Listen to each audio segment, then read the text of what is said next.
வணக்கம். பேசுதா? கேக்குதா நான் பேசுறது கடைசி வரைக்கும்? ஓகே. சான்றோர் பெருமக்கள் கூடியிருக்கக்கூடிய இந்த அவையில் ஒரு சிறியவனுக்கு பேச வாய்ப்பளித்த உங்களின் பெரிய மனதினை வணங்கி என்னுடைய உரை.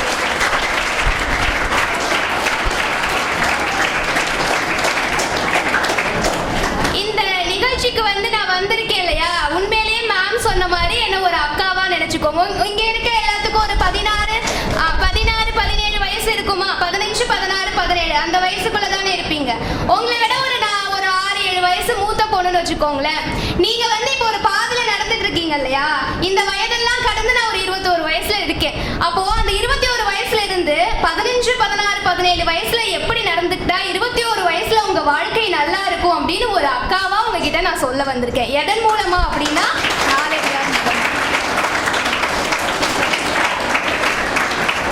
சரிங்களா, நாலடியார் கூறும் நல்லறம், இதுதான் தலைப்பு இன்னைக்கு. நாலடியார் நீங்க எல்லாருமே படிச்சிருப்பீங்க. 6வது, 7வது, 8வதுல எல்லாம் சாரும் மேமும் சொன்ன மாதிரி மனப்பாட பாடல், அதுவும் அடிப்பிரலாமல் எழுதுகன்னு சொல்லுவாங்க. ஒரு வரி மாத்தி எழுதிட்டா தமிழம்மா தப்பு போட்டுருவாங்க, மார்க் போட மாட்டாங்க. கரெக்டா? நம்ம எதுக்காக படிச்சிருப்போம்? பெரும்பாலும் மனப்பாடம் பண்ணி அந்த பரீட்சையில எழுதுறதுக்காக படிச்சிருக்கோம். என்னைக்காவது அந்த வாழ்க்கையில நம்ம அப்ளை பண்ணணும்னு நினைச்சிருக்கோமா? யாராவது நினைச்சிருக்கீங்களா? கை தூக்கலாமே. நாலடியார் படிச்சேன், திருக்குறள் படிச்சேன், நான்மணி கடிகை படிச்சேன், ஏழாதி படிச்சேன், திரிகடுகம் படிச்சேன், இதெல்லாம் என்னுடைய வாழ்க்கையில நான் அப்ளை பண்றேன் அப்படின்னு யாராவது இருக்கீங்களா? இருந்தா கை தூக்கிறதுக்கு கூச்சப்படலாம். இருந்தாலும் அவங்களுக்கு நீங்க கை தட்டல, எல்லாரும் ஒரு தடவை கை தட்டிக்கோங்க. இருந்தாலும் சரி, இல்லாட்டியும் சரி, இனிமேல் நான் கடைபிடிப்பேன் அப்படின்னு நினைச்சிட்டு உங்களுக்கு நீங்களே கை தட்டிக்கோங்க. சரி, நம்ம தலைப்புக்குள்ள போறதுக்கு முன்னாடி அறம் அப்படின்னா என்னன்னு தெரியுமா? யாருக்காவது ஏதாவது ஐடியா இருக்கா? அறம்னா இதுதான் எக்ஸாக்ட் டெஃபினிஷன் அப்படின்னு யாராவது வச்சிருக்கீங்களா? இருந்தா தாராளமா சொல்லலாம். என்ன அறம்? அறம் என்றால் என்ன? சரி, ஓகே. இந்த கேள்விக்கான பதில இந்த பிபிடியோடைய கடைசி இருக்கு இல்லையா, நிகழ்ச்சியினுடைய கடைசியில நான் சொல்றேன். இது என்ன தெரியுதா? நம்ம நாலடியார் பத்தி தெரிஞ்சுக்கிறதுக்கு முன்னாடி தமிழ் மொழி பத்தி ஒரு 5 நிமிடம் நான் உங்ககிட்ட தமிழ் மொழி பத்தி பகிர்ந்துக்கணும்னு நினைக்கிறேன். தமிழ் படியுங்கள் அப்படின்னு உங்களை ஊக்குவிக்கணும்னு நினைக்கிறேன். கனியிடை ஏறிய சுழையும் முற்றல் களையிடை ஏறிய சாரும் பனிமலர் ஏறிய தேனும் காய்ச்சும் பாகிட ஏறிய சுவையும் நனிபசு பொழியும் பாடும் தென்னை நல்கிய குளிரல நீரும் இனியன என்பேன் எனினும் தமிழை என் உயிர் என்பேன் கண்டீர் அப்படின்னு பாரதிதாசன் சொல்றார். யாவறிந்த மொழிகளிலே தமிழ் மொழி போல் இனிதாவது எங்கும் காணோம் அப்படின்னு பாரதியார் சொன்னார். தமிழன் என்றோர் இனம் உண்டு, தனியே அவருக்கு ஒரு குணம் உண்டு, அமிழ்தம் அவரது மொழியாகும், அன்பே அவரது வழியாகும் அப்படின்னு நாமக்கல் கவிஞர் சொன்னார். ஏன் எல்லாரும் தமிழ் மொழியை பத்தி இவ்வளவு பாராட்டணும்? ஏன் தமிழனை பத்தி எல்லாரும் இவ்வளவு பாராட்டணும்? என்னைக்காவது யோசிச்சிருக்கீங்களா? ஒரு மனிதன் எப்படி வாழ வேண்டும் அப்படின்னு சொல்றதும் தமிழ் மொழி தான். ஒரு மனிதன் எப்படி வாழக்கூடாது அப்படின்னு சொல்றதும் தமிழ் மொழி தான். பிறப்புக்கும் எல்லா உயிருக்கும்னு தான் வள்ளுவன் பாடினாரே தவிர பிறப்புக்கும் எல்லா மனிதருக்கும்னு பாடினாரா? உயிர்மை நேயம் பாடியவர்கள் தமிழர்கள். அன்புதான் அவர்களுக்கு அடிப்படை. சரி, அன்பு மட்டும் தானா அப்படின்னா வாழக்கூடிய நிலத்தை எத்தனையா பிரிச்சு வச்சிருந்தாங்க? யாருக்காவது தெரியுமா? இங்க இருக்கிற எல்லாருமே தமிழ் படிச்சிருப்பீங்க. 5 என்னென்னவா பிரிச்சிருக்காங்க? வெரி குட், கை தட்டிக்கோங்க. உங்களுக்கு 5 வகையா பிரிச்சு வச்சிருந்தாங்க. ஔவையார் தெரியுமா என்ன பாடினாங்க? அணுவை துளைத்து 7 கடல் புகுட்டி அப்படின்னு பாடினாங்க. அணுவை பிளக்க முடியுங்கிற அறிவியல் தத்துவத்தை அப்பவே சொல்லியிருக்காங்க. நீங்க பக்தி இலக்கியம் திருவாசகத்தை எடுத்துக்கிட்டீங்கன்னா அண்ட பெருவெளியில் உருண்டை பெருக்கம் அளப்பெரும் தன்மை வளப்பெரும் காட்சி அப்படின்னு பாடியிருப்பாங்க. அதாவது வானவெளியில் இருக்கக்கூடிய கோள்களுடைய காட்சியானது பிரமிக்கத்தக்க வகையில் இருக்கிறது அப்படின்னு பாடியிருப்பாங்க. இப்படி அன்பு, அறிவியல், சமூக பார்வை இது எல்லாவற்றையும் பாடிய ஒரே மொழி தமிழ் மொழி. பாடியவர்கள் தமிழர்கள். அதனால் தமிழ் படியுங்கள். நிச்சயமாக தமிழ் படியுங்கள். உங்களுடைய வாழ்க்கை நன்றாக இருக்கும். இது எல்லாமே உங்களுக்கே தெரிஞ்சதா இல்லையா? நூல் குறிப்புல நம்ம மனப்பாடம் பண்ணி எழுதியிருப்போம். நாலடியார் 14 கீழ்கணக்கு நூல்களுள் ஒன்று. இது ஒரு அறநூல். இதனை இயற்றியவர்கள் சமண முனிவர்கள். 400 பாடல்களை கொண்டது. குட்டி திருக்குறள் என்று வேறு பெயர் உண்டு. நாலடி 400 என்று வேறு பெயர் உண்டு. இதை தொகுத்தவர் பதுமனார் அப்படின்னு நம்ம என்ன பண்ணிருப்போம்? 6th இருந்து நம்ம படிச்சுட்டு வந்திருப்போம்.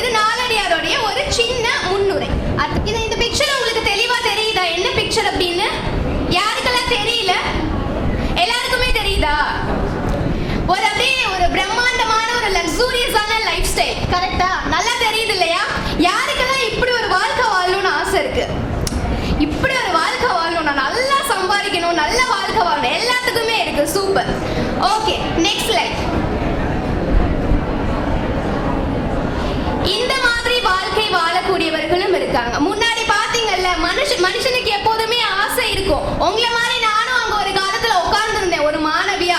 அப்பெல்லாம் வந்து எங்க ஸ்கூல்ல எங்க காலேஜ்ல ஏதாவது ஒரு ப்ரோக்ராம் வச்சாங்க, சீஃப் கெஸ்ட் வந்து என்டர் ஆகுறதுக்கு முன்னாடி இந்த சேர் எல்லாம் எம்டியா இருக்கும். அப்ப நாங்க நீங்க உட்கார்ந்து இருப்பீங்கல்ல நாங்க எல்லாம் வரதுக்கு முன்னாடி, அதே மாதிரியே நானும் உட்கார்ந்துட்டு அந்த சீஃப் கெஸ்ட் சேரையே குறுன்னு பார்த்துட்டு இருப்பேன். ஏன்னா நானும் ஒரு நாள் அந்த சேருக்கு வரணும், அப்படின்னு நான் யோசிச்சிருக்கேன்.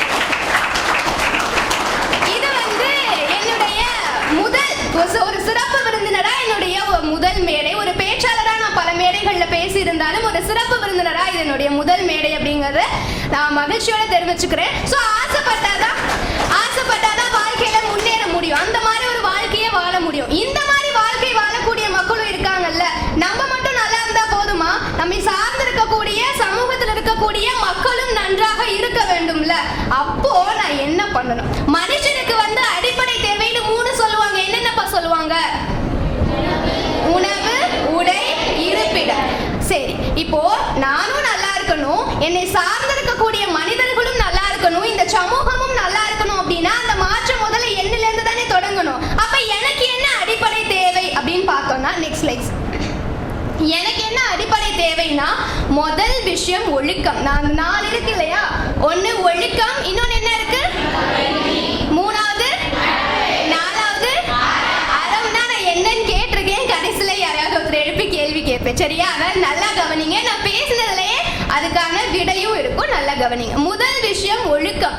வள்ளுவர் என்ன சொல்லியிருக்காரு? ஒழுக்கம் விழுப்பம் தரலான், ஒழுக்கம் உயிரினும் ஓம்பப்படும். உயிரே போனாலும் எதை விடக்கூடாது?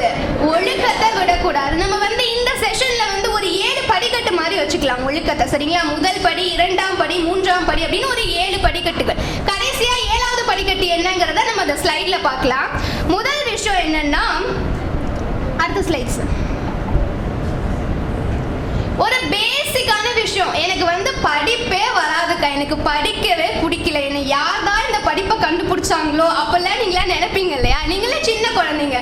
ஒரு விஷயம் நல்லா தெரிஞ்சுக்கோங்க, படிக்கிற வயசுல படிக்கிறது மட்டும்தான் ஈஸியான வேலைன்னு படிச்சு முடிச்சதுக்கு அப்புறம் தான் தெரியும். சரிங்களா? இந்த வயசுல எவ்வளோ படிக்க முடியுமோ அவ்வளோ படிச்சுக்கோங்க.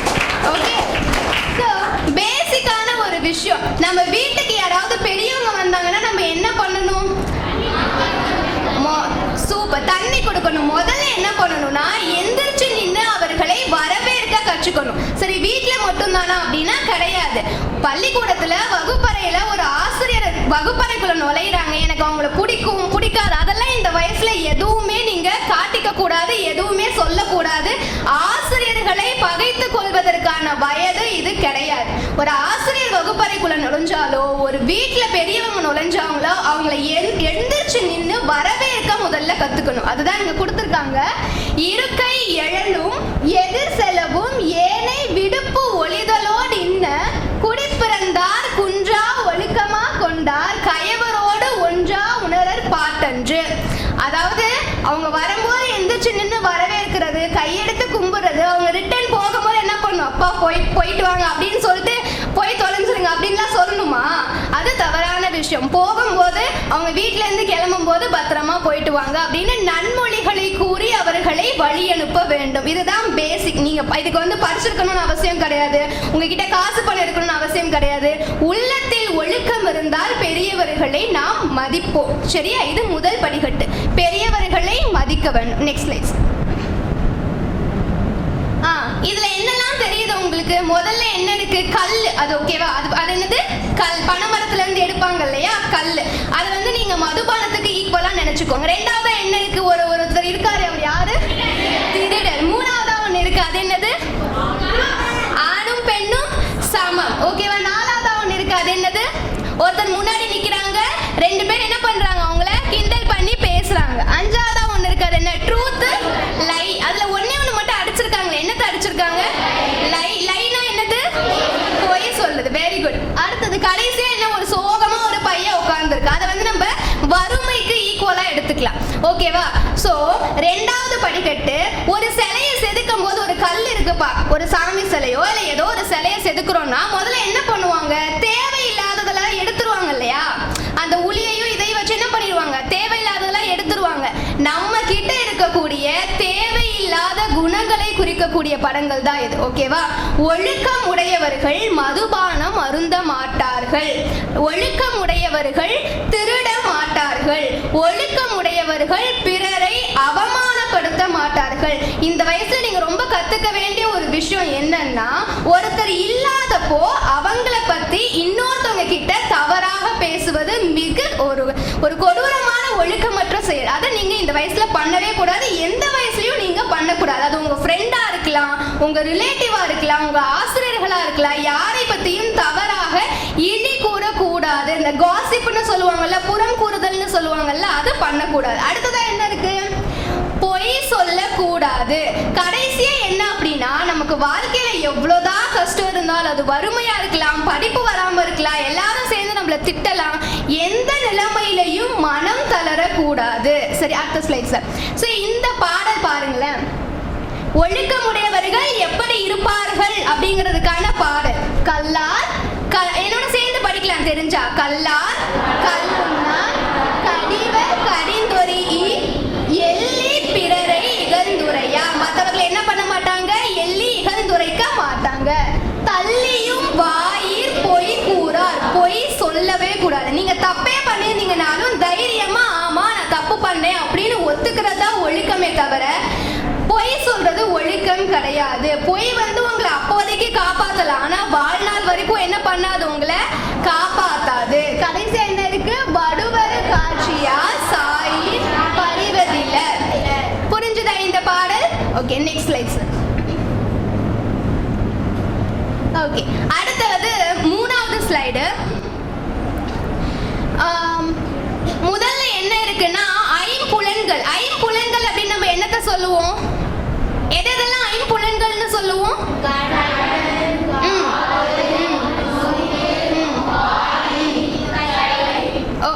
கையா? திருப்பி சொல்லுங்க. ஓகே, கண், காது. திருப்பி சொல்லுங்க.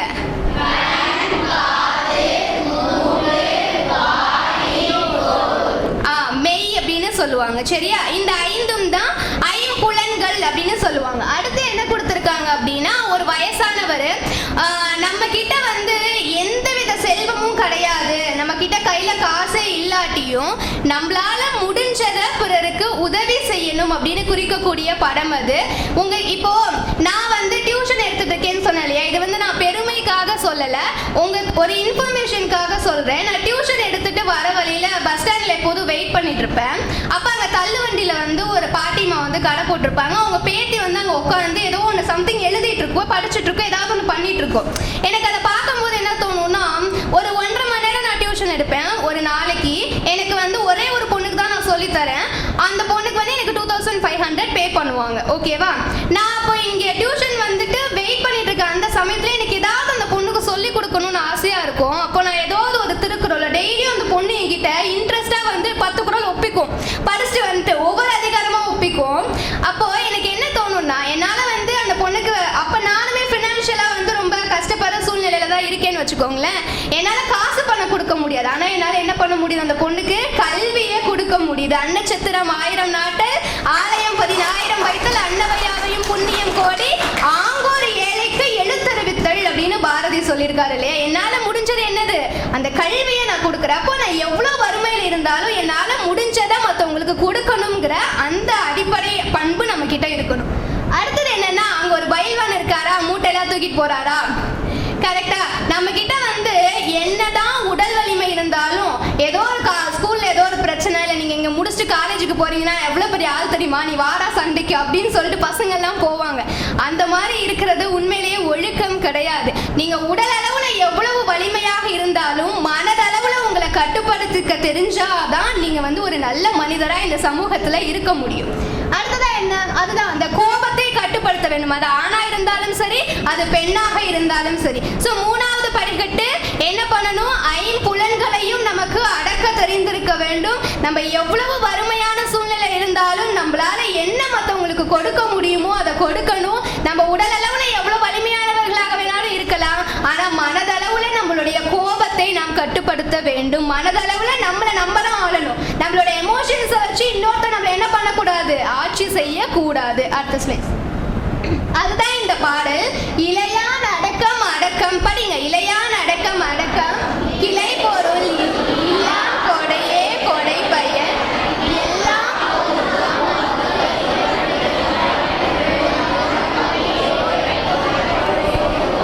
புரியுதா? இந்த வாலிப பருவத்துல இருக்கீங்க இல்லையா, நீங்க எல்லாம் சின்ன பிள்ளைங்களா இருக்கீங்க இல்லையா, ஒரு இளமை பருவம், ஒரு 30 வயசு வரைக்கும். அந்த வயசுல வந்து நீங்க அடக்கமா இருந்தீங்கன்னா தான் அது அடக்கம். 30 வயசுக்கு மேல நீங்களே உங்க மனது வந்து அடங்கிடும், பக்குவப்பட்டுரும். ஓகேவா? இந்த வயசுல நீங்க உங்க மனதை எப்படி வச்சுக்கிறீங்கிறதுல தான் இருக்கு. அடுத்தது என்னது, என்கிட்ட எல்லா பொருளும் இருக்கு அதனால நான் வந்து மற்றவங்களுக்கு வாரி வழங்குவேன் அப்படிங்கிறது கிடையாது. என்கிட்ட எதுவுமே இல்லாட்டியும் என்னால என்ன கொடுக்க முடியுங்கிறத நான் யோசிக்கணும். அடுத்து என்னது, எல்லா எதிர்ப்புகள் என்கிட்ட எவ்வளவு ஸ்டாமினா எவ்வளவு ஸ்ட்ரென்த் இருந்தாலும் சரி, உடல் அளவுல நான் ஒருத்தரை புண்படுத்த கூடாது, மனதளவுலையும் ஒருத்தரை புண்படுத்த கூடாது. அடுத்த ஸ்லைஸ்.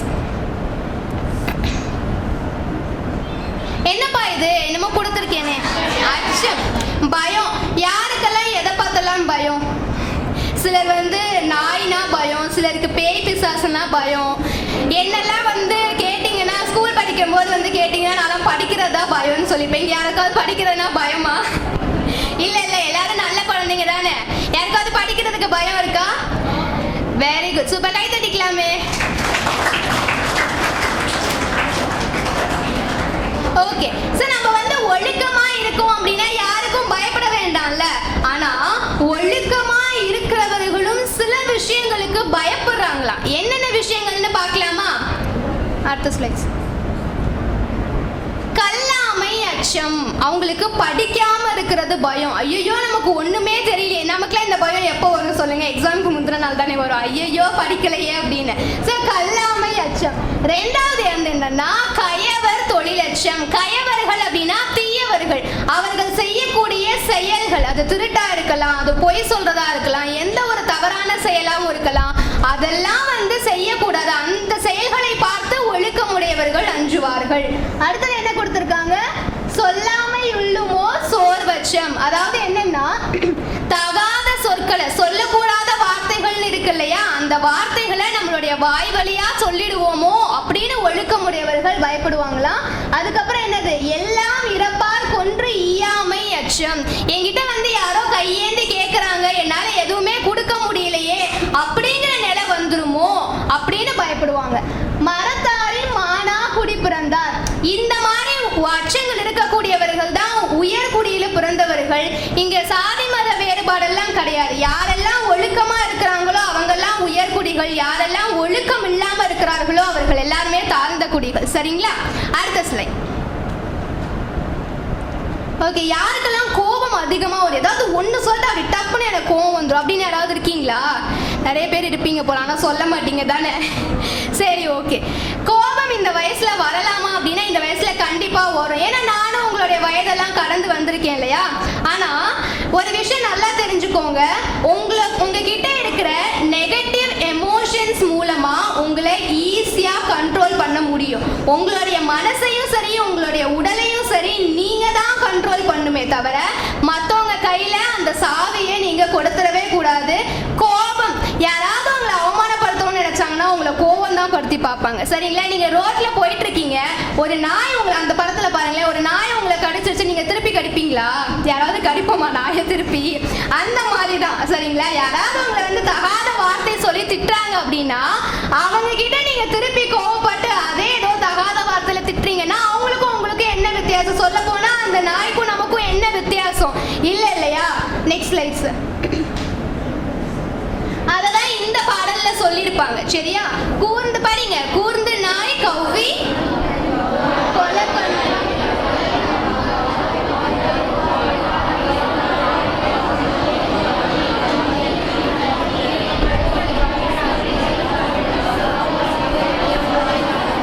சரி, ஓகே. நான் ஒரு தடவை தெளிவா படிச்சறேன். நீங்க படிக்கிறீங்க, படிக்கிற வரைக்கும் சந்தோஷம். நான் ஒரு தடவை தெளிவா படிச்சறேன். கூர்ந்து நாய் கவ்வி கொலை கண்டும் தம்பாயால் பேர்த்து நாய் கவ்வினார் ஈங்கில்லை, நீர் தன்றி கீழ் மக்கள் கீழாய சொல்லிய கால் சொல்பவோ மேன் மக்கள் தம்பாயால் மீட்டு. சரியா? ஒருத்தவங்க வந்து கீழ் மக்கள் தான் தகாத வார்த்தையை சொல்லுவாங்க, அதே மாதிரி மேன் மக்கள் என்ன பண்ண மாட்டாங்க, திருப்பி பேச மாட்டாங்க. அப்படி பேசினாங்கன்னா அது எதுக்கு சமம்? ஒரு நாய் நம்மளை கடிக்குதுன்னா அதை திருப்பி நம்ம அடிக்கிறதுக்கு சமம். சரிங்களா? இனிமேல் உங்களை யாராவது கோவப்படுத்தினா நீங்க வந்து திருப்பி அவங்க கிட்ட சண்டை போடுவீங்களா? மௌனத்தை விட மிகச்சிறந்த பதில் இந்த உலகத்துல எதுவுமே கிடையாது. சரியா? அதை நல்லா ஞாபகம் வச்சுக்கோங்க. உங்களுடைய நெகட்டிவ் எமோஷன்ஸ் மூலமா உங்களை கண்ட்ரோல் பண்றவங்க கிட்ட நீங்க தயவு செஞ்சு பாதுகாப்பாக இருக்கணும். அடுத்த ஸ்லைட். நாவடக்கம். நான் முன்னாடியே சொன்ன கருத்து தான் திருப்பி வருது, கொஞ்சம் புதுசா இருக்கும். நாவடக்கம் அப்படின்னா என்னது? என்ன அர்த்தம்? யாகாவராயினும் நாகாக்க. சொன்னது யாரு? வள்ளுவர், திருவள்ளுவர் சொல்லியிருக்கார். யாரா இருந்தாலும் சரி, அது வந்து ஒரு பெரிய பதவியில் இருக்கக்கூடிய அரசியல்வாதியோ ஒரு நாட்டினுடைய மன்னனோ யார மெத்த படித்தவர்களோ யாராக இருந்தாலும் என்ன பண்ணணும்? நாவினை அடக்க வேண்டும். அடுத்த ஸ்லைட்ஸ். இந்த பாடலை படிச்சு பாருங்களேன்.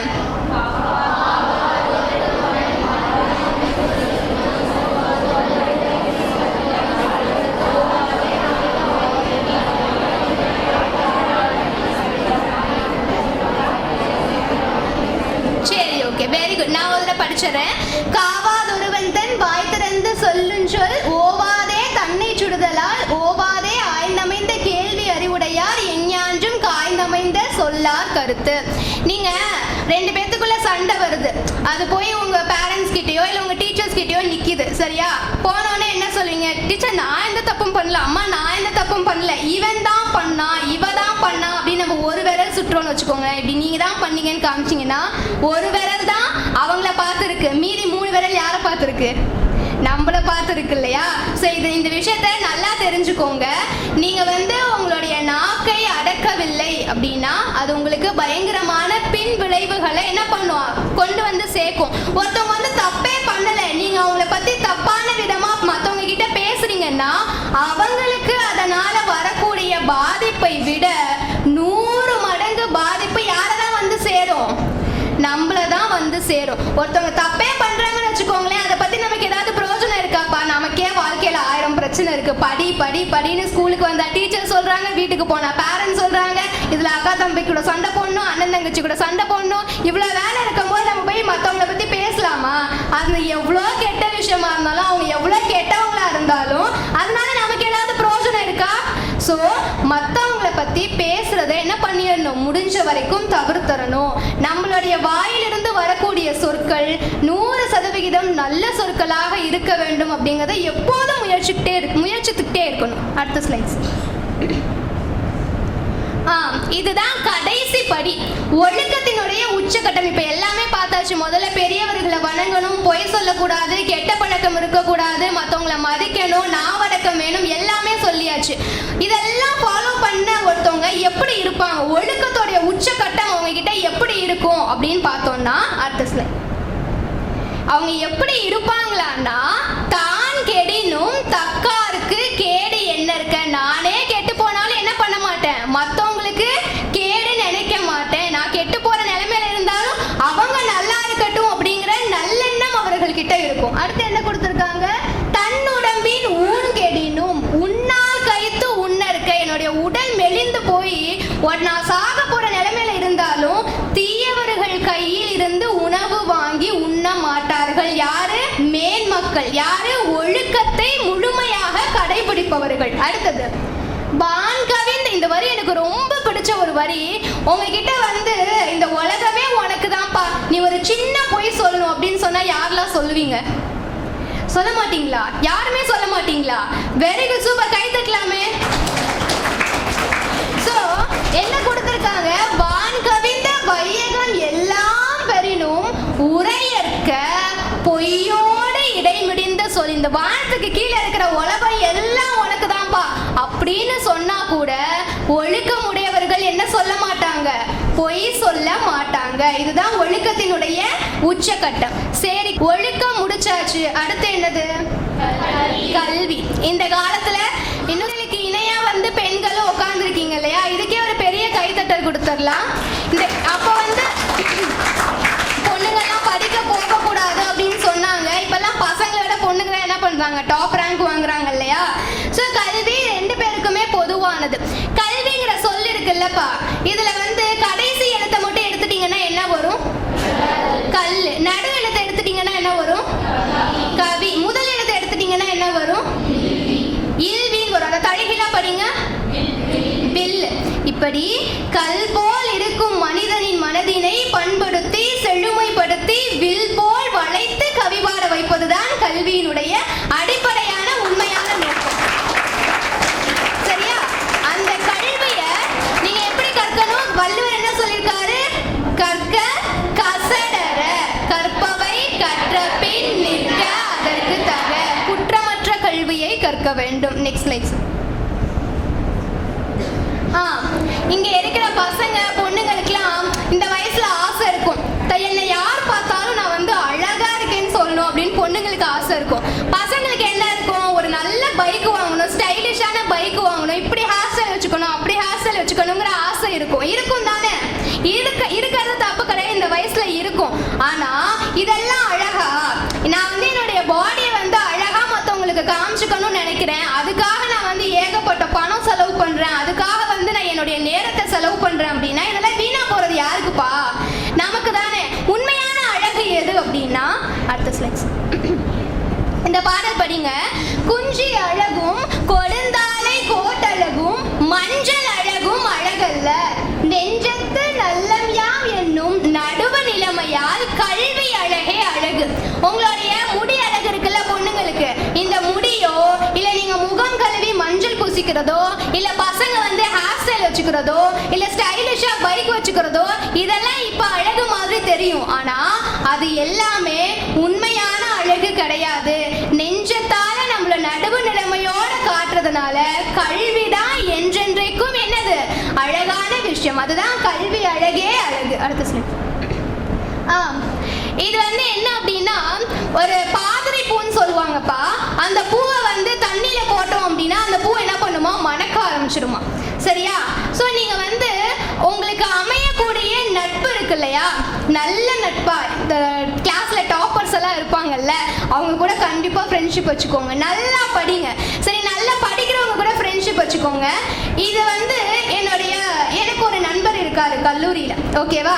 எனக்கு வந்து இந்த ஸ்லைட் நீங்க பார்த்துட்டு இருக்கீங்கல்ல, இதை ப்ரிப்பேர் பண்றதுக்கு வந்து என்கிட்ட லேப்டாப் இல்லை, இருக்கு, என்னோடது ரிப்பேரா இருக்கு. அப்போ அவர் என்ன பண்ணார் அப்படின்னா, என்கிட்ட டேப் இருக்கு, நீங்க யூஸ் பண்ணிக்கோங்க. அவர் வந்து வேதியியல் துறை மாணவர், நான் பயோடெக்னாலஜி. அவரோட டேப்ல தான் வந்து ஃபுல் அண்ட் ஃபுல் நான் இந்த ஸ்லைடு ப்ரிப்பேர் பண்ணேன். அவரு என் கூட பேச்சு போட்டிக்கு வரவர். என்னெல்லாம் இந்த பிள்ளைங்களுக்கு சொல்லலாம் அப்படிங்கிறத வந்து இப்படி சொல்லுங்க அப்படி சொல்லுங்க அப்படின்னு எனக்கு நிறைய பாயிண்ட்ஸ் எடுத்து கொடுத்ததும் அவர் தான். அப்போ இந்த அடுத்து வரப்போகுது ஒரு பாடல், அந்த பாடல் பத்தி நான் சொல்லிட்டு இருந்தேன். இந்த மாதிரி ஒரு கருத்து இருக்குப்பா அப்படின்னு. ஒரு பூவை நீங்க அப்ப என்கிட்ட திருப்பி கேட்டாரு, ஒரு பூவை வந்து தண்ணியில போட்டா அது மணக்குதுன்னு சொல்றீங்கல்ல, இதுக்கு பின்னாடி இருக்கக்கூடிய அறிவியல் கருத்து வந்து உங்களுக்கு தெரியுமா அப்படின்னு கேட்டார். எனக்கு தெரியல, உண்மையிலேயே எனக்கு தெரியலப்பா அப்படின்னு சொன்னப்போ அவர் சொன்னாரு, ஒரு பூவை வந்து தண்ணியில போடுறப்போ அது மணக்குது அப்படின்னா அதுல இருக்கக்கூடிய வாசனை தரக்கூடிய அந்த காம்பவுண்ட் இருக்கு இல்லையா, இங்க நான் எல்லாம் கெமிஸ்ட்ரி படிச்சுட்டு இருப்பீங்கன்னு நினைக்கிறேன். காம்பவுண்ட் இருக்கு இல்லையா, அது வந்து ஹைட்ரோஃபிலிக் இன் நேச்சரா இருக்கும். அப்பதான் என்ன பண்ணும், அது வந்து தண்ணீரோட சேர்ந்து மடக்கும் அப்படிங்கிற அறிவியல் விஷயத்தை என்கிட்ட சொன்னார்.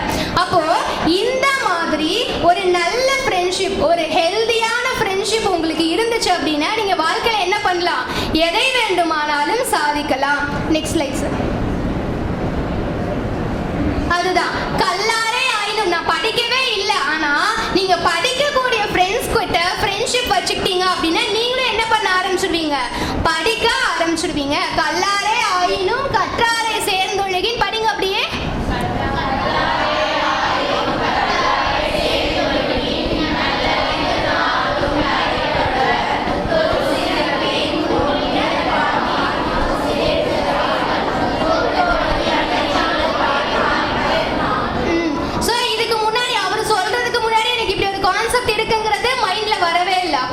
நீங்க நல்ல மனிதர்கள் கூட நட்புறவு வச்சுக்கிட்டீங்க அப்படின்னா அவர்கள் கிட்ட இருக்கக்கூடிய அறிவு என்ன பண்ணிடும், உங்களுக்கும் வர ஆரம்பிக்கும். Next slide. எக்ஸாம்க்கு நம்ம வந்து டைம் டேபிள் கொடுத்துட்டாங்க அப்படின்னா டைம் டேபிள் பார்த்தோன்னே ஐயோ இனிமேல் நல்லா படிக்கணும் அப்படின்னு நினைப்போம். அதுக்கப்புறம் எக்ஸாம் ஸ்டார்ட் ஆகிடும், ஐயோ இனிமேலாவது நல்லா படிக்கணும்னு நினைப்போம். எக்ஸாம் நடந்துட்டே இருக்கும், ஐயோ இனிமேலாவது நல்லா படிக்கணும்னு நினைப்போம். எக்ஸாம் ஸ்டார்ட் ஆகி உட்காந்து ஐயோ அப்பவே படிச்சிருக்கலாம்னு நினைப்போம். கரெக்டா? நம்ம வந்து கிடைக்கிற நேரத்தை என்ன பண்ண மாட்டோம், சரியா யூஸ் பண்ண மாட்டோம். நாளைக்கு படிச்சுக்கலாம் அப்படின்னு என்ன வந்துடும், பரீட்சையே முடிஞ்சிடும். கடைசி வரைக்கும் நம்ம என்ன பண்ண மாட்டோம், நல்லா எழுதியிருக்க மாட்டோம். மார்க் வந்ததுக்கு அப்புறம் தான் தோணும்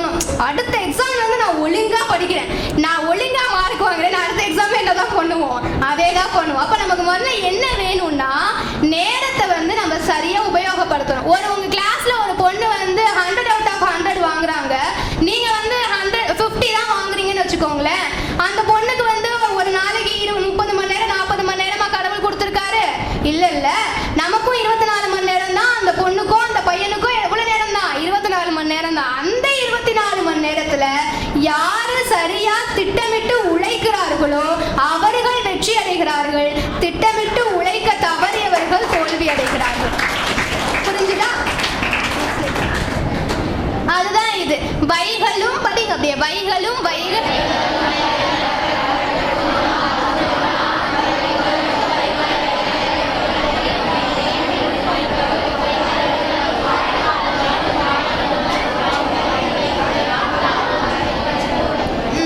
நம்ம என்ன பண்றோம், வாழ்நாள்ல வந்து ஒவ்வொரு நாளும் காலைல விடியறப்போ இன்னைக்கு தானே நாளைக்கு பார்த்துக்கலாம், இன்னைக்கு தானே நாளைக்கு பார்த்துக்கலாம் நினைச்சிட்டு இருக்கோம்.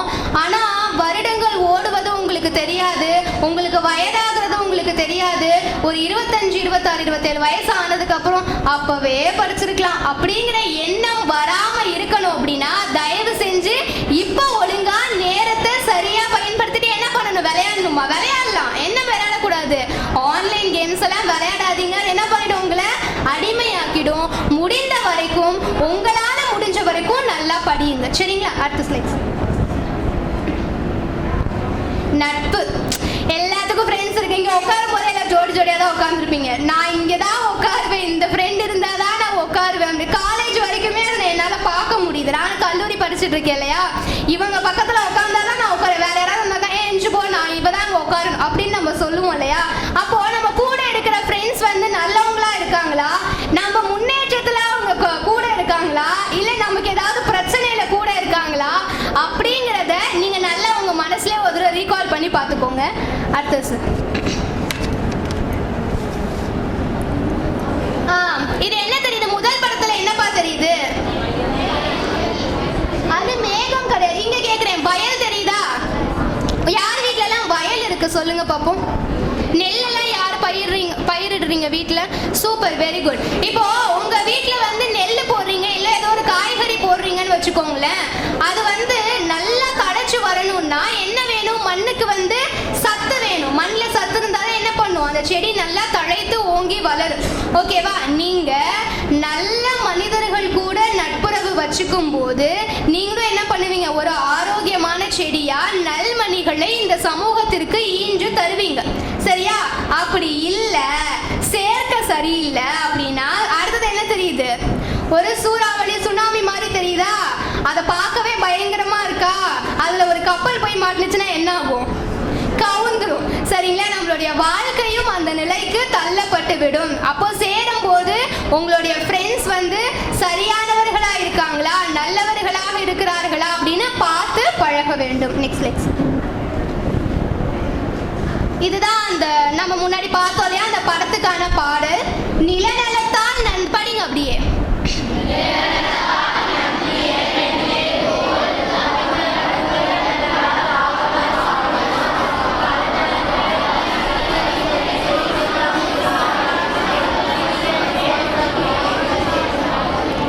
சரியா? ஒரு நெல் வந்து நெல்மணி நல்லா வந்திருக்குன்னா அங்க அது விளையிற நிலம் வந்து நன்றாக இருக்குன்னு அர்த்தம். அப்போ உங்க கூட நீங்க நல்ல வாழ்க்கையில வந்துட்டு இருக்கீங்கன்னா உங்களை சுத்தி நல்ல நண்பர்கள் இருக்காங்கன்னு அர்த்தம். அப்படி இல்லைன்னா கீழ் மக்கள் எப்படி இருப்பாங்க, அந்த சூறாவளியில சிக்குனா கப்பல் போலதான் இருப்பாங்க. அடுத்த ஸ்லைட்ஸ். இது என்னப்பா? ஒண்ணு வந்து நாயினுடைய அந்த பாதம். சரியா? இன்னொன்னு வந்து என்னப்பா? Very good. ஸோ நான் சொல்லுவாங்க சில பேர்லாம், நாங்க 2 பேரும் ரொம்ப திக் ஃப்ரெண்ட்ஸ், எங்களை வந்து பிரிக்கவே முடியாது அப்படின்னு சொல்லுவாங்க. ஸ்கூல் முடிச்சு போனா யாருன்னே தெரியாதுன்னு சொல்லிடுவாங்க. அது வேற விஷயம். சரியா? நாங்க வந்து ரொம்ப நெருக்கமானவர்கள்னு சொல்லுவாங்க. அந்த நாயினுடைய பாதத்தை நீங்க பாத்தீங்கன்னா ஒண்ணுக்கு ஒண்ணு எப்படி இருக்கும், ஒட்டிட்டு இருக்கும். அந்த மாதிரி இருக்கிறது ஃப்ரெண்ட்ஷிப் அப்படின்னு நீங்க சொல்லுவீங்க. அதுவும் ஃப்ரெண்ட்ஷிப் தான். ஆனா அப்படி இருக்கிறவங்க உண்மையிலேயே நம்ம கஷ்டப்படுற காலகட்டத்துல இந்த ஈனுடைய கால் இருக்கு இல்லையா, அது அளவுக்காவது நமக்கு உதவி இருந்தாதான் அது வந்து நல்ல நட்பு. ஓகேவா? அவங்களால முடிஞ்ச ஒரு உதவியை நம்ம கஷ்டப்படும் போது, நம்ம வழி மாறி தவறான செயல்ல ஈடுபடும் போது நம்மள கண்டிக்கிறாங்க இல்லையா, அவங்க தான் உண்மையான நண்பர்கள். அடுத்த ஸ்லைட். அதுதான் நாய்க்கால் படிங்க அப்படியே.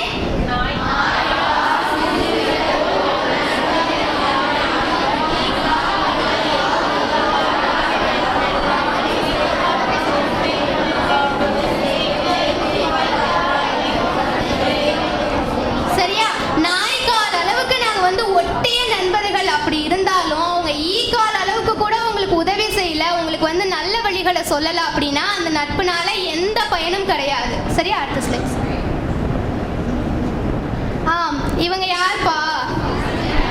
Parents, teacher.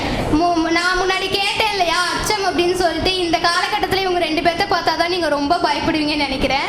ஃப்ரெண்ட்ஸ் அப்படின்னா வந்து உங்கள் வயசில் இருக்கிறவங்களோ இல்லை உங்களோட ஒரு 2-3 வயசு பெரியவங்களோ அவங்க கூட மட்டும் நட்பு வச்சுக்கிறது நட்பு கிடையாது.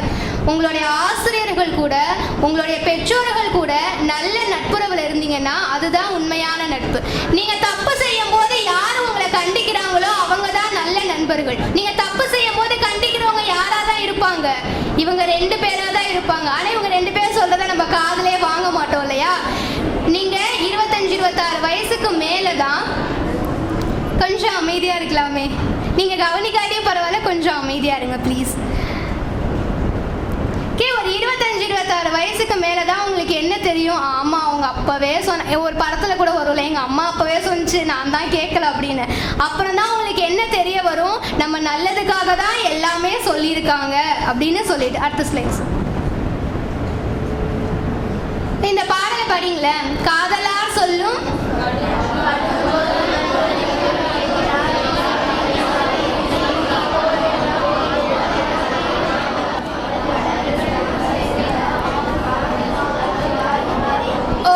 நீங்க வந்து நல்ல படிச்சவங்க கிட்ட, நல்ல அறிவாளிகள் கிட்ட, ஒரு சான்றோர் கிட்ட நட்பு வச்சுக்கிறீங்க அப்படின்னா அவங்க என்ன பண்ணுவாங்க? நீங்க தப்பு செய்யும் போது கண்டிச்சு கூறுவாங்க. தயவு செஞ்சு உங்க அம்மா அப்பா திட்டினாலோ உங்க டீச்சர் திட்டினாலோ அவங்க மேல திருப்பி கோவப்படாதீங்க.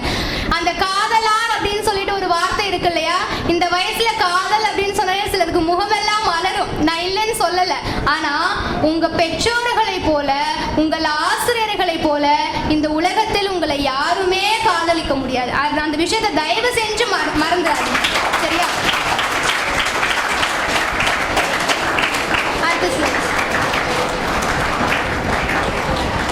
சரிப்பா, நான் வந்து சில சேர்க்க சரியில்லாம நான் சில தப்பெல்லாம் பண்ணிட்டேன்க்கா. எங்க வீட்லயும் ஒரே திட்டு, டீச்சர்ஸும் திட்டுறாங்க, நான் என்ன பண்றது எனக்கு தெரியல அப்படின்னு சில பேர் இருப்பாங்க. சேர்க்க சரியில்லை, என்ன பண்றது, உங்க கூட சேர்ந்தனால தானே இப்படி ஆயிட்டே, அப்பெல்லாம் குழம்பிருப்பீங்க சில பேர். அப்போ தீயவர்களுடைய சொல்லை கேட்டு மாறி போனவங்க இருப்பாங்கல்ல, அவங்களாம் என்ன பண்ணலாம் அப்படின்னா நல்ல நண்பர்கள் கிட்ட நட்பு வைத்திருக்கும் போது அவங்க செஞ்ச தீமையெல்லாம், இப்போ விடிய காலம் பார்த்தீங்கன்னா புல்லு மேல நிறைய பனித்துளிகள் இருக்கும். கரெக்டா? கொஞ்ச நேரம் கழிச்சு சூரியன் வந்தோடனே, சூரிய வெளிச்சம் பட்டோன்னே அது என்ன பண்ணிடும்?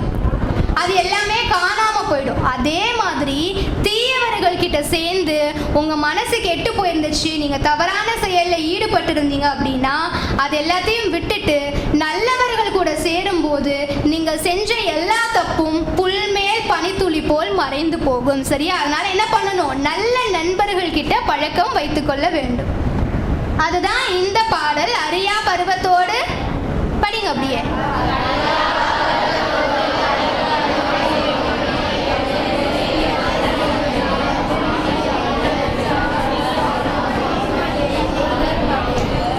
சரியா? தெரியாத பருவத்துல நான் சில கெட்ட ஃப்ரெண்ட்ஸ் கூட சேர்ந்து இந்த தப்பெல்லாம் பண்ணிட்டேன் அப்படின்னா, சரி இந்த நல்ல ஃப்ரெண்ட்ஸ்ன்னு சொல்றோம்லப்பா, யாருப்பா அந்த நல்ல ஃப்ரெண்ட்ஸு? யாருக்காவது ஐடியா இருக்கா யார் அந்த நல்ல ஃப்ரெண்ட்ஸ்ன்னு? உங்களோட டீச்சர்ஸ் தவிர வேற யாருமே உங்களுக்கு இந்த வயசுல நல்ல ஃப்ரெண்ட்ஸா இருக்க மாட்டாங்க. அவங்க கிட்ட போய் நீங்க என்ன பண்ணிடணும் அப்படின்னா சரணாகதி அடைஞ்சோன்னு சொல்லுவாங்க. அதுக்காக காலில் போய் நான் விழுங்கன்னு சொல்ல, விழுந்தாலும் தவறு கிடையாது. இங்க பாருங்க மேம், இங்க பாருங்க டீச்சர், நான் இப்படி இருக்கேன், ஏன்னா நீங்க தான் ஏதாவது ஒரு நல்ல வழிக்கு கொண்டு வரணும். நான் வந்து இதெல்லாம் பண்ணிட்டேன், நான் இதுல இருந்து மீண்டு வரணும்னு நினைக்கிறேன், எனக்கு ஏதாவது பண்ணுங்க அப்படின்னா நிச்சயமாக உங்க வாழ்க்கை வந்து மாறும். நான் 11th படிக்கும்போது உங்களை மாதிரி நான் இருக்கும்போது எங்க டீச்சர் வந்து எனக்கு கிளாஸ் எடுத்துட்டு இருந்தாங்க. அப்போ என்கிட்ட அவங்க சொன்னாங்க, அவங்க இங்கிலீஷ் டீச்சர், அவங்க பேர் வந்து கலைச்செல்வி. என்கிட்ட சொன்னாங்க, எல்லா டீச்சரும் என்ன பண்ணுவாங்க 11th 12th வந்து படிக்கும்போது நல்லா படிக்கும், அதுவும் 10th 11th 12th படிக்கும்போது நல்லா படிக்கணும், இந்த வயசுல நல்லா படிச்சாதான் நல்ல வாழ்க்கை அமையும்னு சொல்லுவாங்க. எங்க மிஸ் என்கிட்ட என்ன சொன்னாங்கன்னா, படிப்பு இருக்கட்டும், கூடவே உங்களுக்கு வந்து என்ன திறமை இருக்கோ அதை வந்து நீங்க வளர்த்துக்க ட்ரை பண்ணுங்க அப்படின்னு என்கிட்ட சொன்னாங்க. நான் என்ன பண்ணேன், கிளாஸ் எல்லாம் முடிஞ்சதுக்கு அப்புறம் பிரேக் அப்போ நான் போய் எங்க மிஸ் கிட்ட கேட்டேன், மிஸ் எனக்கு வந்து தமிழ் பேச்சுனா ரொம்ப பிடிக்கும், நான் வந்து ஒரு தமிழ் பேச்சாளர் ஆகணும்னு ஆசைப்படுறேன், எனக்கு ஏதாவது உதவி பண்ணுங்க மிஸ் அப்படின்னு சொல்லிட்டு சொன்னேன். அந்த நாள் அவங்க இப்போ வரைக்கும் கிட்டத்தட்ட ஒரு 4-5 வருஷத்துக்கு மேலே ஆயிடுச்சு. நான் இந்த ப்ரோக்ராமுக்கு வர்றதுக்கும் அவங்க கிட்ட மெசேஜ் போட்டுட்டு தான் வந்தேன், இந்த மாதிரி நான் இங்கே சிறப்பு விருந்தினராக போகிறேன் மிஸ் அப்படின்னு சொல்லிட்டு. அவங்க அவ்வளோ சந்தோஷப்பட்டாங்க. ஈவன் அவங்க என்ன சொன்னாங்கன்னா, என்ன நித்யா மேடம் நீங்கள் வந்து நம்ம ஸ்கூலில் ப்ரோக்ராமுக்கு கூப்பிட்டா சீஃப் கெஸ்ட்டாக கூப்பிட்டா வந்துடுவீங்களா அப்படின்னு சொல்லிட்டு கேட்டாங்க. நான் இந்த இடத்துல வந்து நிற்கிறேன் அப்படின்னா என்னுடைய பெற்றோர்கள், என்னுடைய உழைப்பு அதெல்லாம் ஒரு பக்கம் இருந்தாலும் என்னுடைய ஆசிரியர் வந்து இதுக்கு ஒரு காரணம். ஸோ ஒரு எக்ஸாம்பிளை நான் வந்து பெருமைக்காக சொல்ல ஒரு எக்ஸாம்பிளா எடுத்துக்கோங்க. நீங்க நல்ல ஆசிரியர்கள் கூட தொடர்பு வச்சுக்கிட்டீங்க அப்படின்னா வாழ்க்கையில எந்த அளவுக்கு உயரலாம் அப்படிங்கிறதுக்கு ஒரு எடுத்துக்காட்டு. ஓகேவா? சரி, ஓகே. இது என்னப்பா பார்த்தாலே தெரிஞ்சு நம்ம நிறைய பேர் திட்டுவோம், திட்டும் போதே என்னன்னு சொல்லி திட்டுவோம், போ மாடுன்னு தான் சொல்லி திட்டுவோம் இல்லையா? எப்படி இருக்கு? எல்லாமே ஒரே மாதிரியே இருக்கா? இல்ல இல்ல, எல்லாமே வேற வேற மாதிரி இருக்கு. சரி, ஒவ்வொரு மாடும் ஒவ்வொரு கலர்ல இருக்கு, ஆனா அது கொடுக்குற பால் என்ன கலர்ல தான் இருக்கு? வெள்ளை கலர்ல தான் இருக்கு. சரியா? அப்ப நான் முன்னாடி உங்ககிட்ட ஒரு கேள்வி கேட்டேன். என்ன கேட்டேன்? அறம் என்றால் என்ன அப்படின்னு கேட்டேன். அறம் இப்ப உங்களுக்கு ஏதாவது இதுல இருந்து பதில் நீங்க சொல்லணும்னு நினைக்கிறீங்களா? யாருக்காவது ஏதாவது தோணுதா? Any guesses? சரி, ஓகே, நானே சொல்றேன். அறம் அப்படிங்கிறது எதை செய்ய வேண்டுமோ அதை சரியாக செய்வது அறம், எதை செய்யக்கூடாதோ அதை செய்யாமல் இருப்பது அறம். இந்த படத்துல பாக்குறீங்கல்ல, ஒவ்வொரு மாடும் ஒவ்வொரு வகையில இருக்கு, ஒவ்வொரு கலர்ல இருக்கு, ஆனா அது என்ன பண்ணுது? அது கொடுக்குற எல்லா பாலும் வெள்ளை கலர்ல தான் இருக்கு. நீங்க செய்ய வேண்டிய அறம் அது ஒழுக்கமா இருக்கலாம். ஒழுக்கத்தை கடைபிடிப்பது ஒரு அறம், நல்லா படிக்கிறது ஒரு அறம், நல்ல நண்பர்கள் கூட சேர்றது ஒரு அறம், பிறருக்கு உதவி செய்யறது ஒரு அறம். இது எல்லாமே வெவ்வேறு வடிவத்தில் இருக்கலாம், ஆனா அறம் ஒன்றுதான். அது என்ன, எதை தான் பயக்கும்? எப்போதுமே அறம் நன்மையை மட்டுமே பயக்கும். அறம் மட்டும் செய்யுங்கள். அடுத்த ஸ்லைட். ஸோ என்னுடைய இதுதான் ஆவேர் உருவின் ஆகினும். அந்த சொன்னேன் இல்லையா, மாடு வந்து வெவ்வேறு உருவத்தில் இருந்தாலும் அது கொடுக்கக்கூடிய பால் ஒன்றாதான், வெண்மை நிறமாதான் இருக்கும். படிங்க அப்படியே ஒரு தடவை.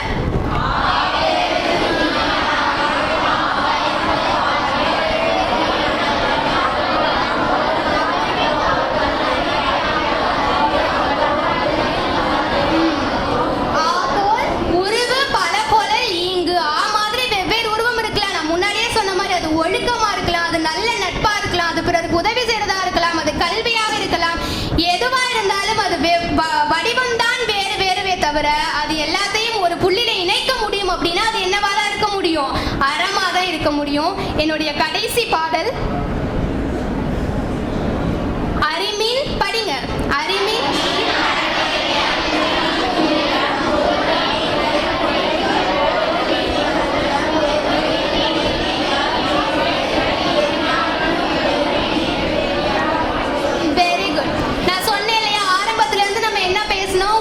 பேசணும், கல்வி பேசணும், நட்பு பேசணும், கடைசியா அறம். இது எல்லாமே சேர்ந்ததுதான் என்னது? அறம். அதனால அறநெறியை செய்யுங்க, அறத்தை தெரிந்து கொள்ளுங்கள். அதுதான் அறிமீன் அறநெறி. அஞ்சு மீன் கூற்றம். என்னைக்கா இருந்தாலும் நம்ம ஒரு நாள் சாகதானே பார்க்க போறோம், வாழ்ந்துட்டே இருக்க போறோமா? நிச்சயமா கிடையாது. யமனுக்கு என்ன பண்ணணும்? பயப்படணும். யமன் என்னைக்கு வேணாலும் நம்மள கொண்டுட்டு போயிடலாம். அதனால வாழ்க்கை வாழ்ற வரைக்கும் ஆணவம், கோபம் இது எதுவுமே நமக்கு என்ன வேண்டாம், வேண்டவே வேண்டாம். அடுத்தது என்னது? பொறுமீன் பிறர் கடுஞ்சொல். உங்களை பத்தி ஒருத்தவங்க வந்து கடுமையான சொல் சொல்றாங்க அப்படின்னா தயவு செஞ்சு என்ன பண்ணிக்கோங்க, பொறுத்துக்கோங்க. அதனால நம்ம தாழ்ந்து போயிட மாட்டோம். அவரவர் சொல்லிய சொல்லுக்கு அவரவருக்கு கண்டிப்பாக கடவுள் கூலி கொடுப்பார். அடுத்தது என்னது? போற்று மீன் வஞ்சம். அது என்னப்பா போற்று மீன் வஞ்சம்? அதாவது நமக்கு ஏதாவது ஒருத்தவங்க நம்மளுடைய நட்பு வந்து தவறா இருக்கு, நமக்கு அவங்க துரோகம் பண்ணிட்டாங்க அப்படின்னா அவங்களுக்கு நம்ம திருப்பி எதுவும் பண்ணணும்னு அவசியம் இல்லை. நான் முன்னாடியே சொல்ல மாதிரி கடவுள் என்ன பண்ணிடுவாரு? அவருக்கு கூலி கொடுத்துருவாங்க.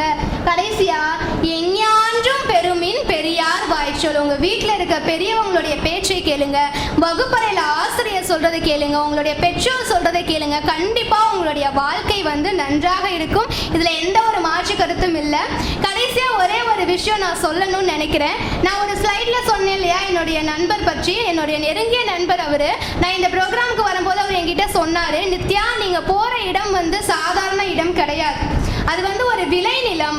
நீங்க எதை அங்க விதைச்சிட்டு வரீங்களோ அதுதான் பின்னாலே விருட்சமாக வளர்ந்து நிற்கும். அதனால விதைப்பதில் கவனமாக இருங்கள், நல்லதை மட்டும் விதைத்து விட்டு வாருங்கள் அப்படின்னு சொன்னாரு. என்னால முடிஞ்ச வரைக்கும் உங்ககிட்ட நல்லதை விதைச்சிருக்கேன் அப்படின்னு நான் நம்புறேன். இந்த அருமையான ஒரு வாய்ப்பை ஏற்படுத்தி கொடுத்த ரமேஷ் ஐயா அவங்களுக்கு என்னோட மனமார்ந்த நன்றி. ஏன்னா என்னை அங்க கூட்டிட்டு வந்து தங்க வச்சு சாப்பாடு கொடுத்து இங்க கூட்டிட்டு வர வரைக்கும் எல்லா ஒர்க்குமே அவர் தான் பார்த்துட்டாரு. அதுக்கப்புறம் கல்லூரியோடைய ஸ்கூலோடைய பிரின்சிபல் மேம் அவங்களுக்கும் நன்றி, கரஸ்பாண்டன்ட் சாருக்கும் நன்றி, எல்லாருக்குமே நன்றி. இவ்வளவு நேரம் என்னோட பேச்சு கேட்ட உங்க எல்லாருக்குமே நன்றி. என்னை இங்க கூட்டிட்டு வந்து எங்க அம்மாச்சிக்கும் நான் நன்றி சொல்லிக்கணும்னு ஆசைப்படுறேன். ஓகே, மிக்க நன்றி. நன்றி. கடந்த வகுப்பில் பார்த்தீங்கன்னா அறம், ஓகேவா, 17 கீழ்கணக்கு மேற்கணக்கு நூல்களை பற்றி உங்களுக்கு வகுப்புகள் நடந்துச்சு. அதில் பார்த்தீங்கன்னா அறம் சார்ந்து அறனீனும் இன்பமும் மீனும் திறனறிந்து தீதின்றி வந்த பொருள் குறளுக்கு ஏற்ப அவங்களுடைய கருத்துக்கள் அமைஞ்சிருந்துச்சு. இன்றைய செல்வி நித்யா அவர்களுடைய பேச்சில் நாலடியார் 4 அடிகள், நாலடியாரும் திருக்குறளும் என்ன சொல்லுவாங்க, ஒரே மாதிரியான நூல்கள் அப்படின்னு சொல்லுவாங்க. அதாவது வாழ்க்கைக்கு தேவையான நெறிகளை உணர்த்தக்கூடியது. நல்ல உமைகளோடு பொருந்தி கூறிய நித்யா அவர்களுக்கு நன்றி. ஆளும் வேலும் பல்லுக்கு உறுதி அப்படின்னு சொல்லுவாங்க. 4ம் 2ம், 4 என்றது 4 அடிகளை கொண்ட நாலடியார், 2 அடிகளை கொண்ட திருக்குறள். ஆளும் வேலும் பல்லுக்கு உறுதி, 4ம் 2ம் சொல்லுக்கு உறுதி என்று நல்ல ஓமைகளோடு விளக்கிய நித்யா அவர்களுக்கு நன்றி. நல்லா இருந்துச்சு. அந்த பிபிடி ரொம்ப நல்லா இருந்தது. அதுக்கே ஒரு தனியாக கிளாஸ் கொடுக்கலாம். அதாவது எங்களுக்கு அந்த பாடல்களை நல்ல மனசில் நிறுத்தக்கூடியதா, நல்லா புரியக்கூடியதா அந்த பிபிடிஸ் இருந்தது. அதுக்காக நிறைய முயற்சி எடுத்திருக்கீங்க. மிக்க நன்றி நித்யா. இப்பொழுது உங்களுடைய தருணம். இந்த இன்னையோட டேயில் நமக்கு நிறைய விஷயங்கள் சொல்லியிருக்கிறாங்க. என்னென்ன அறங்கள் இருக்கின்றது, அந்த அறங்கள் எதெல்லாம் நிறைய வடிவில் இருந்தாலும் எல்லாமே அறம் சார்ந்தது தான் இல்லையா? இன்னைக்கு சொன்ன அறத்திலே உங்களுக்கு எது ரொம்ப பிடிச்சது? You can come to the stage and you can share it with me quickly. இன்னைக்கு நிறைய பேர் இல்லை, 9th 10th 11th ஒரு கிளாஸ்ல இருந்தும் 2 பேர், ஒரு பாய் ஒரு கேர்ள். குயிக்கா இந்த கிளாஸ் இப்ப வருது ஃபர்ஸ்ட், 9th 10th 11th.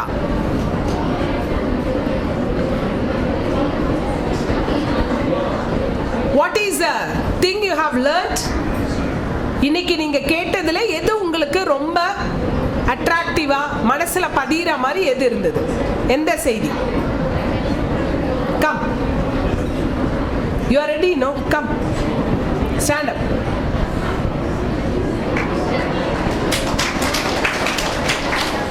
என் பெயர் அனுஷியா. நான் 9ஆம் வகுப்பு ஆ பிரிவில் படிக்கின்றேன். எனக்கு இந்த பேச்சு போட்டியில் பிடிச்சிருந்தது ஒழுக்கம், நேர்மை, உண்மை, பொய்வே சொல்லக்கூடாது. எங்க கூடியுள்ள அனைவருக்கும் எனது வணக்கம். நான் உமேஷ் சல்மா, 11ஆம் வகுப்பு படிக்கின்றேன். ஆக்சுவலி நம்ம சகோதரி வந்து மிக அருமையா பேசியிருந்தாங்க. எனக்கு வந்து ஒரு இன்ஸ்பயர் ஆயிடுச்சு எனக்கு. அதுக்கப்புறம் இந்த வயதுல நல்ல நட்பு தேர்ந்தெடுக்கணும். அதுக்கப்புறமேட்டா ஆக்சுவலி சகோதரி நீங்க பேசின வந்து பசுமர தாணி போல என் மனத்துல பதிந்தது அந்த ஒவ்வொரு வார்த்தையும். அது வந்து ஃபியூச்சர்ல நான் கலப்பிடிச்சேன். நம்மளை பத்தி காசிப் பின்னாடி போய் பேசக்கூடாது.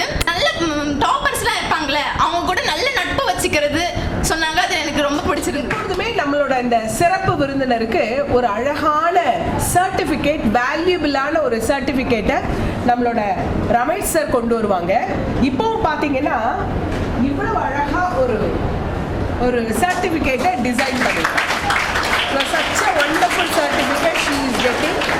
அதில் என்ன இருக்குன்னா, பாராட்டு சான்றிதழ் விவேக பாரதி சங்க இலக்கியங்களில் அறம் என்ற தொடர் நிகழ்வின் ஓர் அங்கமாக நாலடியார் கூறும் அறம் என்ற தலைப்பில் தன் ஆழ்ந்த அறிவையும் நுட்ப நுட்பமான புரிதலையும் கொண்டு பேராசிரியர் அன்னுசாமி மேல்நிலைப் பள்ளி புதுச்சேரி மாணவ மாணவிகளுக்கு நூலின் நலம் மற்றும் நிதி நெறிகளை சிறப்பாக வழங்கியதற்காக நம் விவேக பாரதி அறக்கட்டளை செல்வி நித்யா அவர்களை பாராட்டி இந்த சான்றிதழை வழங்குகிறது.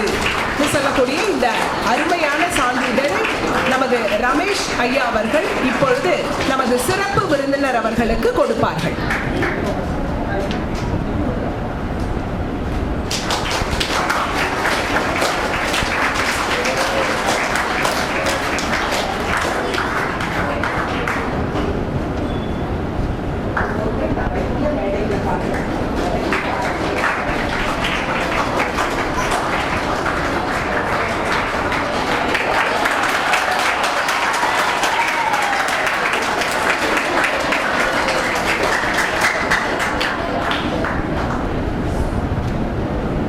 நன்றியுரை. சிறப்பான நிகழ்ச்சியில் முதலில் நமது அனைவரையும் வரவேற்ற நமது பள்ளியின் தாளர் அவர்களுக்கு நன்றியை தெரிவிக்கின்றோம்.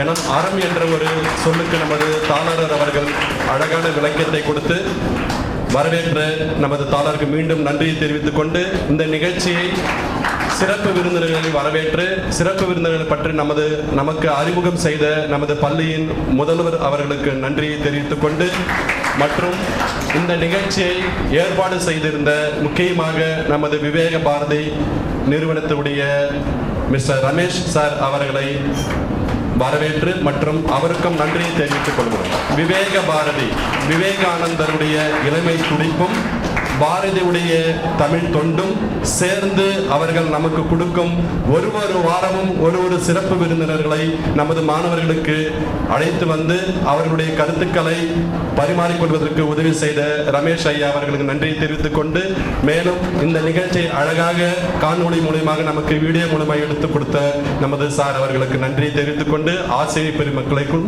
நன்றியை தெரிவித்துக் கொண்டு மேலும் சிறப்பாக இந்த நிகழ்ச்சியை கண்டு உள்வாங்கிக் கொண்டு வாழ்க்கையில நடைமுறைப்படுத்திக் கொண்டு துடித்துக் கொண்டிருக்கும் நமது மாணவ செல்வங்களுக்கு மீண்டும் நன்றியை தெரிவித்துக் கொள்கிறோம். தேங்க்யூ.